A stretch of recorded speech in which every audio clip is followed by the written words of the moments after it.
নতুন ডিজাইন এটা কৰিছোঁ পাটৰ কাপোৰৰ দহিত আৰু ডিজাইনটো কেনেকুৱা লাগিছে বাৰু আৰু এইটো কেনেকৈ কৰে অকণমান দেখুৱাই দিওঁ বলক। প্ৰথমতে কৰিবৰ কাৰণে কাপোৰখন কিন্তু ওলটা ফালে ল'ব লাগিব, এনেকৈহে ল'ব লাগিব, উল্টাকৈ ল'ব লাগিব।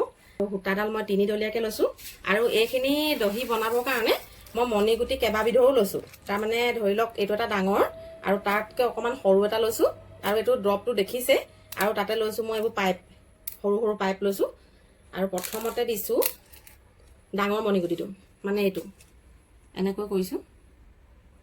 এইটো প্ৰথমতে এইটো দিছোঁ, তাৰপিছত দিছোঁ ড্ৰপটো, এইটো দিছোঁ, তাৰপিছত সৰুটো দিছোঁ, এনেকৈ সৰুটো দিছোঁ এইটো, তাৰপিছতে দিছোঁ পাঁচডাল পাইপ, মানে এই সৰু সৰু পাইপডাল দিয়াৰ পিছতে আকৌ সৰু মণিগুটি এটা দিছোঁ। সৰু মণিগুটিটো দি তাৰপিছতে এই পাইপকেইডাল মানে আকৌ উভতি যাব লাগিব, এনেকৈ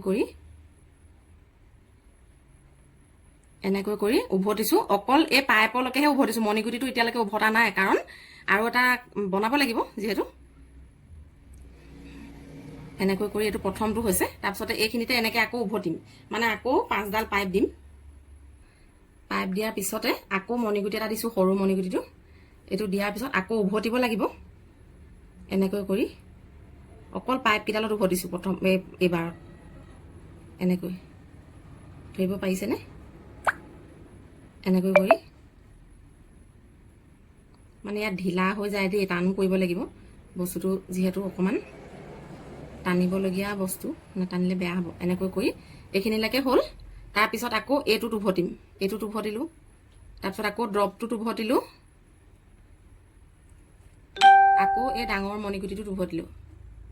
এনেকৈ উভতি আকৌ এইফালেদি এনেকৈ তলেদি মানে পাৰ কৰি লৈ এইখিনিতে এটা গাঁঠি দিছোঁ। আৰু মই এডাল এডালকৈ সূতা ব্যৱহাৰ কৰি থকা নাই, যিহেতু মোৰ এডাল একেবাৰে শেষৰ হৈছেগৈ, সেইকাৰণে চুটি দেখাইছে। কিন্তু মই এনেকৈ কৰি নেক্সটডালৰ কাৰণে মানে ইয়াত যিটো চিলাই আছে যে, এই চিলাইটোৰ মাজেদি এনেকৈ বেজিটো পাৰ কৰিছোঁ। এনেকৈ কৰিহে মানে নেক্সট দহিটো বনাইছোঁ। মানে বহুত গাঁঠি পৰা নাই, সেইকাৰণে দেখিছে ইয়াত কম গাঁঠি পৰিছে। এইফাললৈ এনেকৈ এইবোৰ কম গাঁঠি পৰিছে আৰু আগতে কেতিয়াও বনোৱা নাই, এইবাৰ প্ৰথম